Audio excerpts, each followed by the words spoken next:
Welcome back viewers, আসসালামু আলাইকুম। আপনারা সবাই কেমন আছেন?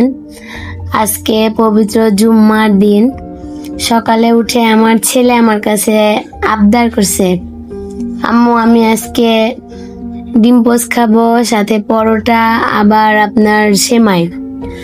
এখন ডিম পোস্ট তো খাবে, ঠিক আছে, পরোটাও খাবে। আমার মনে করেন আবার সকাল সকাল পরোটা তো একটু শরীরের জন্য ক্ষতি, এজন্য দুটোই করে নিলাম সবার জন্য, রুটি পরোটা সাথে ডিম পোস্ট এবং সেমাই।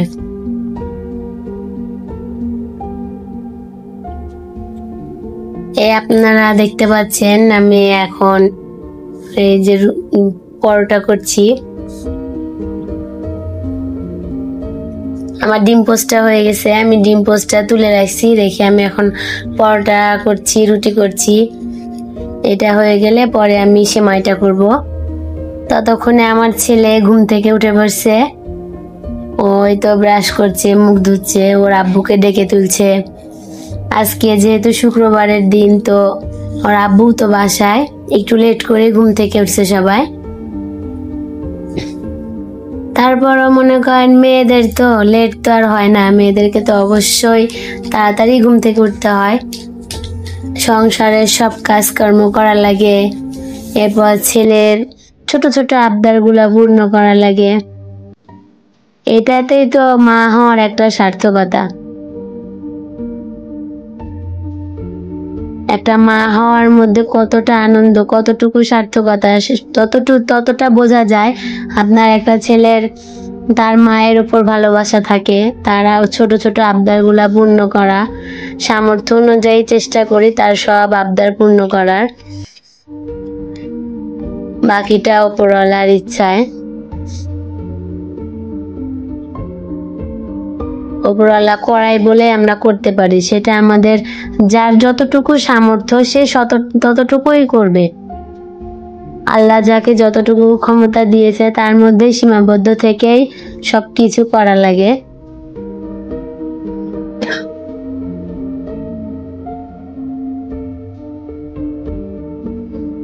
তো দেখতে পাচ্ছেন আমার পরোটা একটা অলরেডি হয়ে গেছে, এখন আরেকটা চলছে।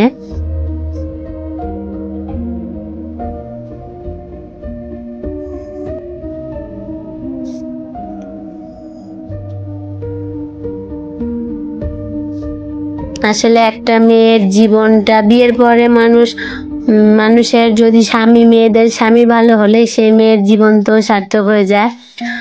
সার্থক হলে কি হবে, পূর্ণতা লাগবে। একটা মেয়ের শুধু বিয়ে হলো, তার হাজবেন্ড তাকে অনেক ভালোবাসে, তার কোনো কিছুর আল্লাহ অভাব দেয়নি, তার জীবনটা কি হচ্ছে, সার্থক হচ্ছে। কিন্তু পূর্ণতা তখনই পাবে যখন সে মা হবে। মা হওয়ার আনন্দটা যে কতটুকু আনন্দের, যারা মা হয়েছেন তারা তো অবশ্যই জানেন, আর যারা হতে পারেনি তারা তো অনেক কষ্ট পায়। উপরওয়ালা অবশ্য যাকে ইচ্ছা সন্তান দান করেন, আর সবাইকে যে পরীক্ষা করেন, ছোটখাটো সব বিষয় দিয়েই তারা সবাইকে পরীক্ষা করেন।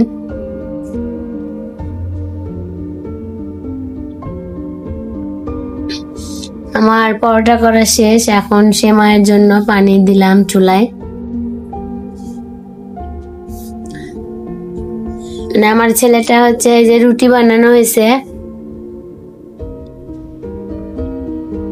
পরোটাও করা হয়েছে, কারণ আমি পরোটাটা সকালে খাই না, আমার সমস্যা হয়, আর ওরা খাবে এই জন্য ওদের জন্য পরোটা করছি, প্লাস রুটিও আছে।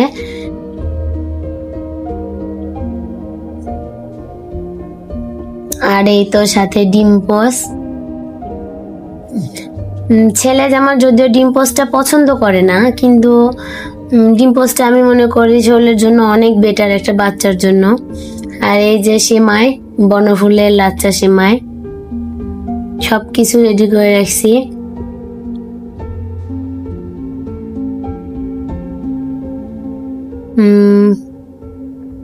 সব সময় তো ঘরে সবকিছু থাকে না, হঠাৎ সকাল টাইম এখন ও বায়না করছে, বলে যে আম্মু আমি বলি যে ওকে দুধ নিয়ে আজকে, তারপরে বলে আমাকে দুধ ছাড়াই করে দাও, আমি এটাই খাবো।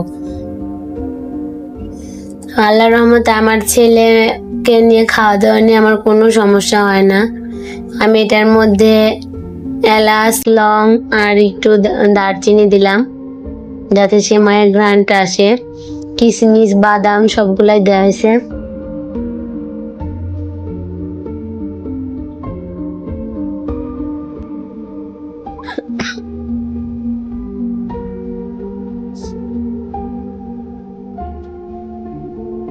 আসলে ওর ছোটখাটো আবদারগুলো যখন পূর্ণ করতে পারি তখন আমার কাছে খুব ভালো লাগে। আবার মাঝে মধ্যে একটু মাথার মধ্যে মানে কি বলবো যে অতিরিক্ত জিদ করলে তখন একটু রাগও হয়, কিন্তু রাগ হলে কি হবে, নিজের সন্তান, একবার বকবো আরেকবার আদর করব, এভাবেই তো সন্তানকে মানুষ করতে হবে।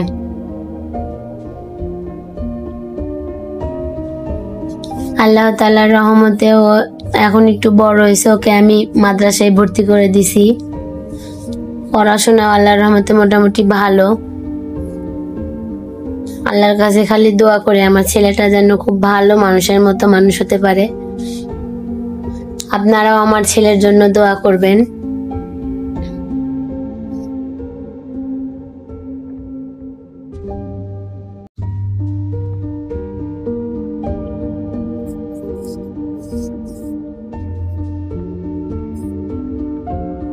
প্রথম যেই দিন ওর মুখটা আমি দেখছিলাম, আমার তো সি সেকশনে বেবি হয়েছে, তো যখন ওর মুখটা আমি দেখলাম, আমাকে ওর দেখালো, মানে সেটা কিরকম যে একটা অনুভূতি, এটা মানে কি বলবো যে বলে বোঝাতে পারবো না। ওর সেই হাসি মাখা মুখটা। সি সেকশনে বেবি হলে তো একটা মায়ের অনেক কষ্ট হয়। এরপর আবার হঠাৎ করে ওরও ঠান্ডা লেগে গেছিল, ও অসুস্থ ছিল। নিজের কষ্টটাকে কষ্ট মনে না করে শুধু ছেলের জন্যই মানে আল্লাহর কাছে বারবার দোয়া করছিলাম যে আমার ছেলেটা যেন সুস্থ হয়ে যায়। তো সেই দিন অনুভূতিটা কেমন ছিল মানে সেটা আসলে মানে বলে বোঝানো যাবে না যে একটা মা হওয়ার কতটা আনন্দ ঘন সময়। আল্লাহ আবার পরীক্ষা করার জন্য আমাকে একটু কষ্টও দিল। আমার ছেলেটা একটু অসুস্থ হলো, এরপর তো নিজে এত বড় একটা সার্জারি করলে তো শরীরে, আপনারা তো যারা সার্জারি করছেন তারা তো জানেন শরীরে আসলে কি রকম ব্যথা অনুভব হয়। এটা তো দুনিয়ার অন্য কাউকে বোঝানো যাবে না। কিছু কিছু মানুষ আছে যারা বলে যে সি সেকশনে বেবি হলে নাকি কোনো কষ্টই হয় না। তারা শুধু বলে যে এটা শুধু হয়ে যায়, কিন্তু একটা কথা কি জানেন, নর্মাল ডেলিভারিতে যখন আপনার বাচ্চাটা হয়ে যায় তারপর আল্লাহর রহমতে সুস্থ মা বাচ্চা দুইজনই সুস্থ হয়ে যায়। কিন্তু এই যে সি সেকশন বেবিটা হলে টানা 3টা মাস একটা মা কিছু করতে পারে না। কতটা একটা রিস্কের মধ্যে। অনেক জায়গায় তো অনেক মানুষ এই অপারেশন থিয়েটারেই আল্লাহ তাকে দুনিয়া থেকে নিয়ে নেয়। তো আল্লাহ সব মায়েদেরকে হেফাজত করুক এবং সব সন্তানদেরকে হেফাজত করুক। প্রত্যেকটা মায়ের স্বপ্ন মতো আল্লাহ সব সন্তানকে নেককার সন্তান মানুষ বানায় দিক। সবার জন্য দোয়া রইল। এই তো আমার রান্না এখন পুরোপুরি কমপ্লিট। তো ওরা বাবা ছেলে উঠে পড়ছে ঘুম থেকে, আমি সেমাইটা ভিজিয়ে ফেলেছি, আমার সবকিছু ওকে। এখন শুধু ওদেরকে খেতে দেবার পালা। তো আপনারা তো দেখতেই পাচ্ছেন আমার রান্না শেষ। প্রতিদিন আপনাদেরকে এরকম রান্না দেখাইতে পারি, এর জন্য আপনারা আমার চ্যানেলটিকে সাবস্ক্রাইব করবেন এবং লাইক করবেন, আমার পাশে থাকবেন। আর আপনাদেরকে যাতে রান্না আমি প্রতিনিয়ত দেখাতে পারি এর জন্য আমার পাশে থাকবেন সবাই। তো আজকে এই পর্যন্তই। আসসালামু আলাইকুম, টাটা, বাই বাই।